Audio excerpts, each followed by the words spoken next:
55 маж од Велес е првиот регистриран случај на западно-нилска треска во Македонија за оваа година, информира Институтот за јавно здравје на својата официјална веб страница.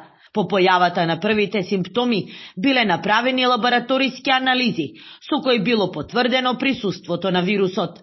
На 15 мај годинава, одделот за епидемиологија на заразни болести при Институтот за јавно здравје беше известен за потврден случај на западно-нилска треска кај 55-годишно лице од Велес, пошто веднаш беше информиран Центарот за јавно здравје во Велес.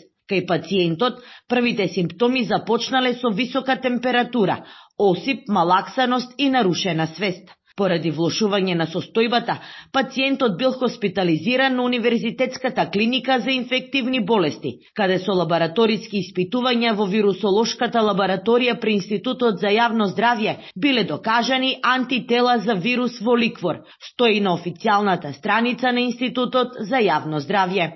Пациентот во моментот е во подобрена состојба, а епидемиолошките анализи покажале дека истиот не патувал надвор од државата и немал контакт со други лица со слични симптоми. Исто ретко излегувал од дома.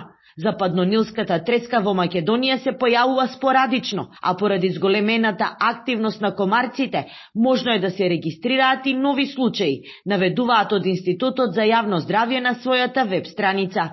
Ризикот засега се оценува како среден, а од Велешкиот центар за јавно здравје веќе е спроведена дезинсекција како превентивна мерка.